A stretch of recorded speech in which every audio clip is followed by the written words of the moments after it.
Olá, somos do Grupo Bioma Educação e fizemos uma imersão em Portugal para conhecermos melhor as políticas públicas educacionais daquele país e, sobretudo, ao que diz respeito à inclusão.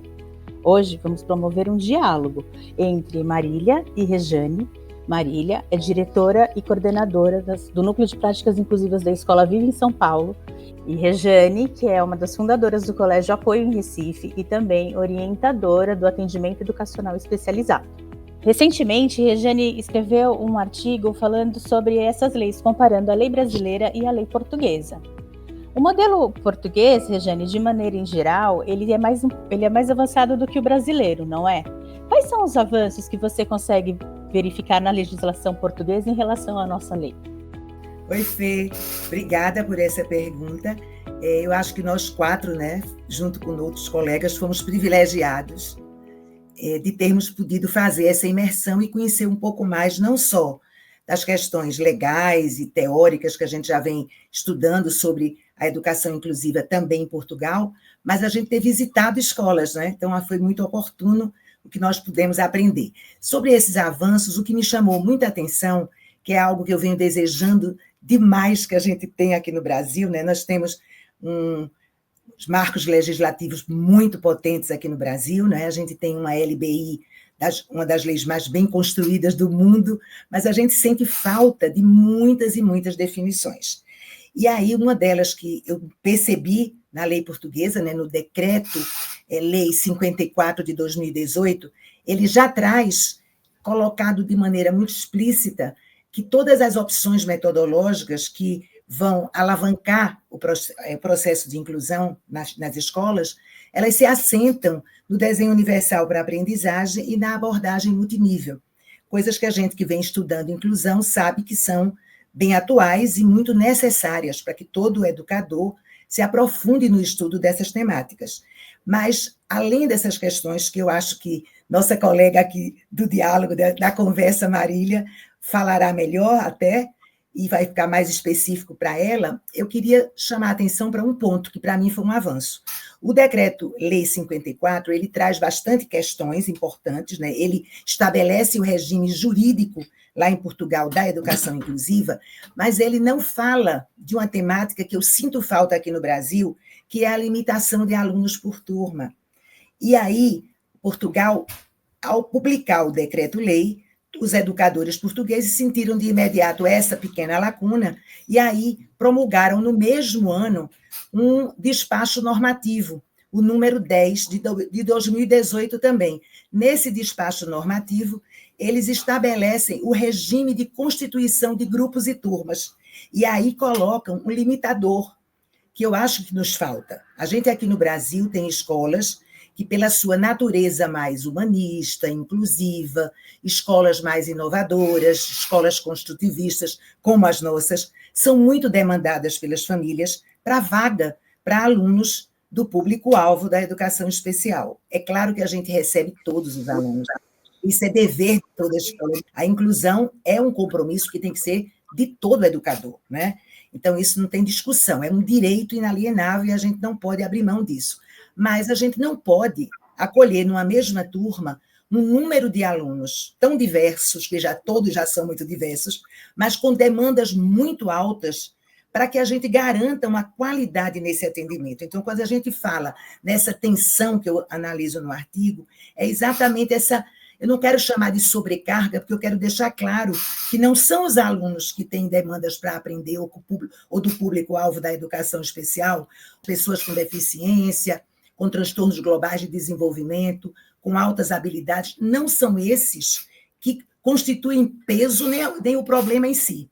É a própria gestão da diversidade que cada vez está mais desafiadora para os professores em toda parte do mundo. Isso é inegável. Então, acho que se essa diversidade está cada vez maior, com o aumento das questões emocionais, crianças sofrendo de coisas que a gente não via há anos. Então, é depressão, é ansiedade, são crianças com muitas demandas das ausências familiares também. Então, a gente vê uma série de hipóteses para essa complexa gestão de uma sala de aula. A gente sabe que ela está a cada dia mais desafiadora.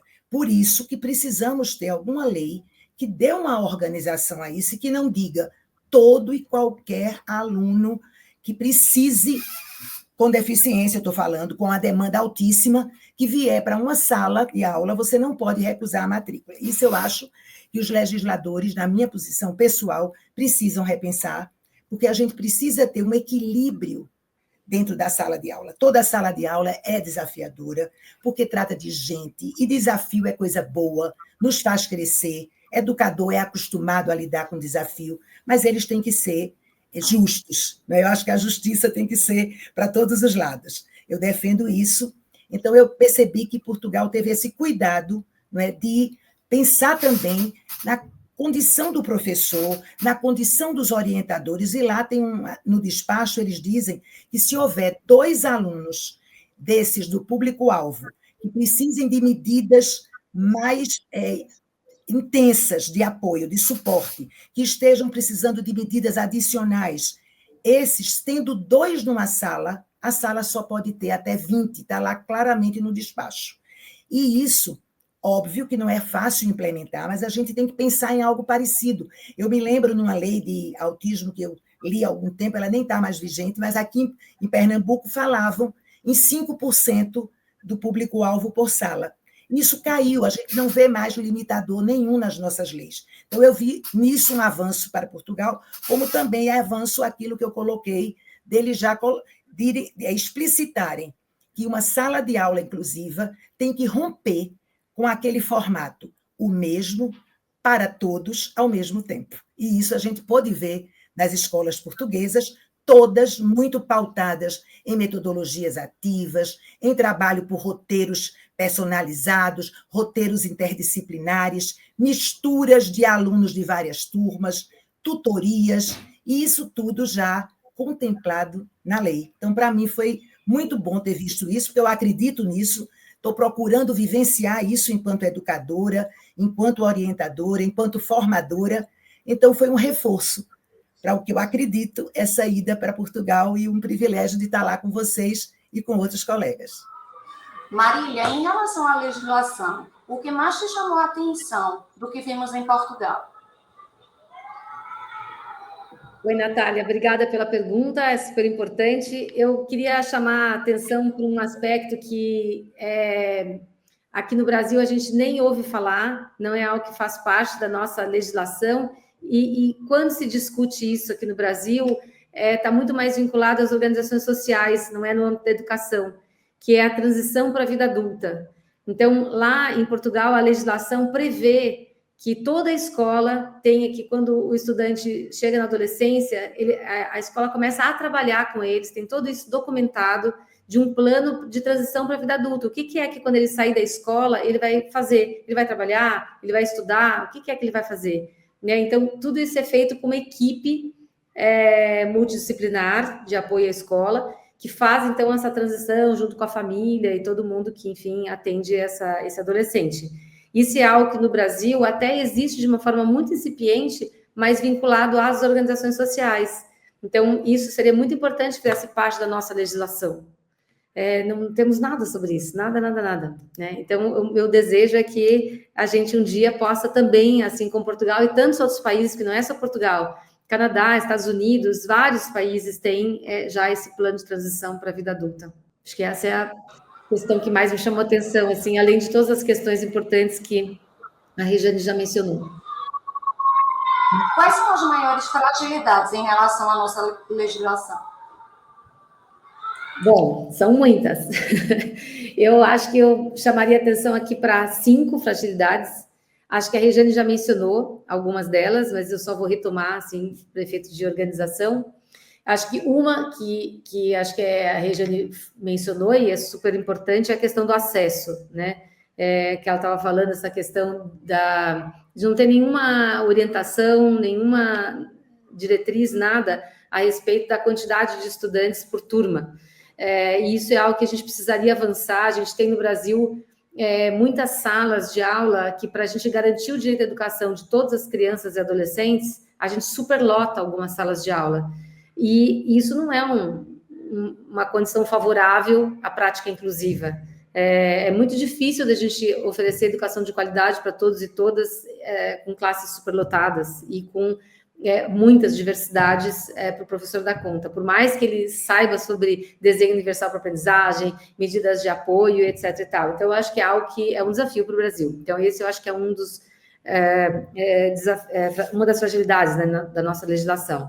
Acho que uma outra fragilidade diz respeito ao atendimento educacional especializado, que no Brasil a gente tem ele definido como no contraturno, né? Então, ele é um modelo único de contraturno, embora ele não seja executado sempre assim, mas na lei está muito claro que ele tem que ser no contraturno. E isso é um problema, porque se a escola funciona em período integral, já é um problema. Como é que vai fazer no contraturno? Se a escola funciona em meio período, como ainda temos muitas escolas no Brasil, meio período. Também tem um problema de, muitas vezes, quem é que vai levar essa criança depois para casa no meio da tarde? Também não há definição de quantas vezes por semana esse trabalho deve ser feito, nem que duração ele tem que ter. É 1 hora, 2 horas, 3 horas? Não tem nada disso definido. Também não tem nada definido em relação ao EE sobre exatamente o que é o EE, né? Fala lá do objetivo, que é essa ideia de diminuir barreiras, mas é muito genérico. Então, esse é um problema bem grande que a gente tem, e isso dá margem para a gente fazer, cada escola fazer de um jeito diferente, né? Então, a gente acaba, às vezes, não cumprindo o que está na legislação, porque a gente faz diferente. E isso é um problema. O ideal é que a lei esteja lá e que a gente possa, ela seja realmente um direcionamento e que ela balize, né, o funcionamento de todas as escolas. Então, acho que esse é uma das segunda fragilidades que eu apontaria. Tem uma outra fragilidade em relação à documentação. No mundo inteiro, hoje, se discute muito sobre o plano educacional individualizado, que seria um documento mais do professor ou da equipe docente, que muitas vezes tem mais de um, né, professor atuando, com aquele grupo, e esse plano educacional individualizado, ele é o currículo da criança. Ele diz lá tudo que deve ser feito com a criança, todas as intenções educativas da escola, as metas compartilhadas, os pontos fortes dessa criança, as fragilidades dela no processo de aprendizagem, enfim. Então, é um documento muito interessante, só que na nossa legislação, o que fala é do plano de atendimento educacional especializado. Esse plano é da educação especial, não é da classe comum. Então, o que está previsto na nossa legislação é isso. Agora, bem recentemente, saiu um parecer 50, que fala sobre o transtorno do espectro autista, e daí fala em PEI. Mas o parecer não é lei ainda, né? O parecer, ele é um indicativo, ele tem ainda um caminho para se transformar em lei, e mesmo assim ele só diz respeito ao transtorno do espectro autista. Então, é uma fragilidade gigante que a gente tem na nossa legislação e é algo que a gente precisa avançar. Tem, em relação à documentação, também uma outra lei de 2021, que fala dos transtornos de aprendizagem, e essa legislação, ela vai falar de que tem que ter um programa de acompanhamento para crianças com transtornos de aprendizagem, dislexia, TDAH, e outros, né, outros transtornos. Só que também não fala especificamente esse programa de acompanhamento, como ele tem que ser definido? O que é esse programa de acompanhamento? Como ele tem que ser documentado? É muito vago. Então, essa lei tão genérica, ela deixa todo mundo muito perdido. Então, eu não acho que a nossa lei deve ser muito fechada, no sentido de dizer como tudo que a gente tem que fazer, porque isso também é ruim, não tem que ter engessamento, as escolas têm autonomia, mas também não pode ser tão aberta que a gente não saiba como fazer, né? Uma quarta fragilidade diz respeito à formação dos professores especializados, porque a gente tem hoje uma carência de professores especializados no Brasil. E se eu quiser, por exemplo, se a gente orientar, né, um adolescente a estudar, a se formar para ser um professor de educação especial, aonde ele vai fazer? A gente encontra graduação, se você pesquisar, você vai encontrar graduações em educação especial, e você vai encontrar também cursos lato sensu de formação em educação especial. Mas, às vezes, é uma educação especial inclusiva, e daí você não sabe se está falando de educação inclusiva, que é muito mais amplo do que a educação especial, ou só sobre educação especial. Enfim, quem forma o professor especializado hoje no Brasil? Tá realmente, assim, durante muito tempo era uma habilitação da pedagogia, depois virou uma faculdade específica, e agora, assim, está indefinido, né? E a gente tem uma carência de profissionais, e isso deveria ser valorizado, é um profissional que as escolas precisam, e a gente não tem hoje. Se a gente quiser contratar, a gente tem dificuldade de contratar essas pessoas. E se alguém quiser se formar nisso, também tem dificuldade de saber aonde tem que ir, né? E por último, a quinta fragilidade que eu queria chamar a atenção, certamente devem ter outras, mas eu estou chamando a atenção aqui para essas 5, diz respeito ao histórico escolar. Essa é uma outra problemática, que o nosso regime hoje do sistema educacional, ele não prevê que a gente possa indicar no histórico escolar que aquela criança teve uma adaptação curricular, que ela teve um plano individualizado. O histórico escolar dela é exatamente igual ao outro. E daí o direito à diferença não está garantido. Porque quando a gente trata todo mundo igual, muitas vezes a gente coloca algumas pessoas em desigualdade. Então, isso é complicado, porque essa pessoa que tem o seu diploma de ensino médio e o seu histórico escolar, está lá a nota dela, o conceito dela, como qualquer outro estudante. Ah, que legal! Só que aquela pessoa teve uma adaptação curricular, portanto, ela aprendeu coisas diferentes. Isso é algo que em Portugal a gente viu que é muito bacana, que no histórico escolar deles tem vinculado ao histórico escolar, o que aquela criança aprendeu. Então, eu sei aqui diz respeito àquela nota, àquele conceito, porque está lá listado tudo que foi aprendido por aquele estudante. Então, isso eu acho que é algo que a gente tem que avançar também no Brasil. Essa indefinição, ela muitas vezes prejudica as pessoas que têm deficiência ou até tiveram uma adaptação curricular e que querem prosseguir no ensino superior ou em qualquer outra profissão que queiram desempenhar, porque o histórico escolar não diz muito sobre o que eles aprenderam ao longo da escolaridade. Então, acho que é isso, os grandes desafios, né? Uma lei que é bastante genérica e que precisaria, talvez, de um aprofundamento maior, algumas definições. Isso traria, eu acho que para o grupo de educadores, muito mais... Eu sei como fazer, eu sei o caminho, enfim. A gente, quando trabalha com formação, e mesmo lá em Portugal, com outros educadores, o quanto a gente muitas vezes fica perdido sem saber o que fazer. Porque tem uma indefinição muito grande na nossa legislação. Natália, só me dá licença só 1 minuto, porque depois dessa explanação tão maravilhosa da Marília, eu queria reforçar, como pessoa que estou em escola, né, há 51 anos, que essa indefinição das questões na parte da legislação também nos coloca muito vulneráveis diante das famílias, que cada vez mais estão conscientes dos seus direitos, e isso é muito bom. Por um lado, a gente precisa ter as famílias daqueles alunos que foram, às vezes, excluídos, privados dessa educação de qualidade, que é um direito. Hoje, por o fato de haver mais conhecimento por parte das famílias, mas, ao mesmo tempo, muita questão dúbia na questão legal, vazia, indefinida, as famílias vêm para a escola com um nível de cobrança que muitas vezes a gente não dá conta de atender. Há aquele ruído na comunicação. Um Estado define melhor uma questão, um sistema de educação estadual X diz que pode ser assim, o outro diz que pode ser assado, e pais migram também de um lugar para o outro, se trocam em grupos de WhatsApp, que eles estão cada vez mais organizados. Então, nós na escola ficamos muito frágeis, e isso é sério. Então, eu acho que essa definição precisa, sim, a gente tem que se inspirar nos países que já avançaram nessas questões de definir melhor pontos-chave, como Marília trouxe. Eu reforço, acho que ela foi felicíssima na escolha dos pontos, acho que são minhas inquietações também, e eu acho que a gente vai avançar se um grupo de pesquisadores, que a gente tem tanta gente maravilhosa no Brasil, pensando em inclusão, se ouvem a escola. Eu queria muito que a gente tivesse segurança de que quem está no chão da sala de aula está sendo ouvido também. Eu acho que sim, mas às vezes fico inquieta. Será que está todo mundo? Ou só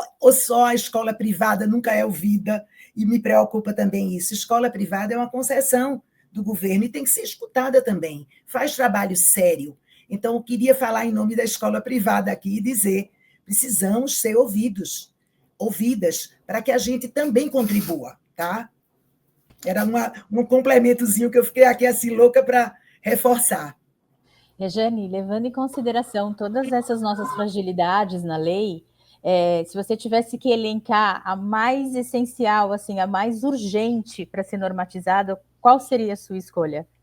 Bom, eu acho que eu já comecei falando dela, né? Eu queria muito que a gente tivesse esse tipo de despacho normativo, sabe? Garantindo, não sei se é porque vivo aqui numa região e na nossa cidade são poucas escolas, como a que eu oriento, que tem uma demanda muito alta de matrícula de alunos com demandas muito graves. Então, esse tipo de situação tem que ter um limite e uma equidade. Eu gostaria muito era que se colocasse, porque eu acho que não é o aluno que tem que ser jamais impedido de entrar nas escolas, nunca negativas, mas uma distribuição mais harmoniosa. O que é que eu vejo aqui, Fê? A gente vê famílias que nos procuram dizendo: eu pus os meus 2 mais velhos na escola tal, porque é a escola de desejo da família, onde ela estudou, onde ela quer que os filhos estudem, mas o filho que é autista, ela vai botar na escola que ela acha que vai dar conta dele.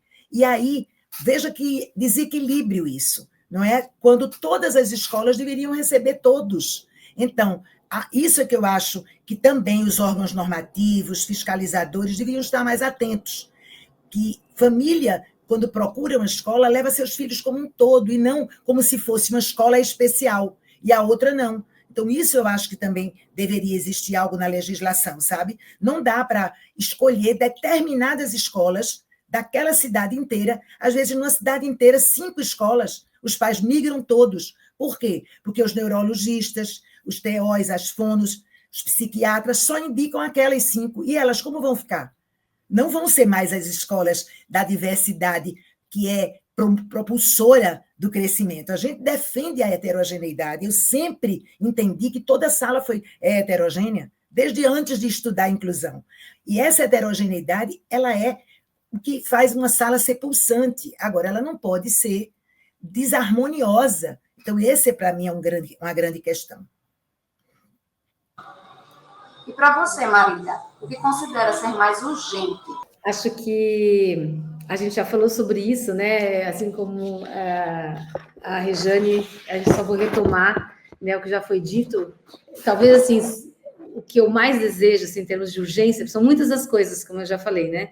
Mas acho que de mais urgente, se eu tivesse que escolher uma prioridade, assim, eu acho que a nossa legislação poderia definir diretrizes em relação ao desenho universal para aprendizagem e às medidas de apoio. Essas são contribuições que elas cabem para qualquer segmento de ensino, elas cabem para qualquer tipo de escola. Quando a gente faz formação nesse sentido, quando as equipes docentes têm acesso a essas contribuições, eles, em geral, dizem: gente, mas uma luz no fim do túnel, abriu uma possibilidade, né? Porque é toda uma contribuição, no caso do desenho universal, que vai no sentido assim, é fundamentada na neurociência, de como a gente aprende. Então, ela tem um fundamento científico sobre os processos de aprendizagem, e ela só mostra caminhos para a gente dar uma aula, né, ou preparar uma situação de aprendizagem potencialmente boa para todos e todas dentro da sala de aula.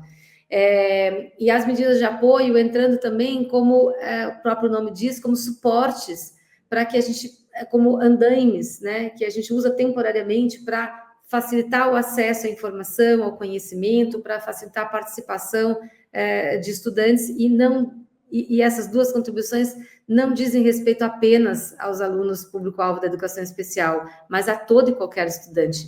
Então, assim, eu acho que seria um grandíssimo avanço para o Brasil se a gente pudesse, na nossa legislação, assim como outros países, definir que esse é um caminho importante e que isso deve ser considerado por todas as escolas. Acho que seria essa a minha indicação, assim, de maior urgência, assim, né? Marília, você falou em avanço, e aí eu queria só fazer esse complemento de que eu celebrei, né? Eu acho que nós celebramos até como um avanço, pelo menos o decreto, o parecer 50 não ter passado como era, que aí seria um desastre, né?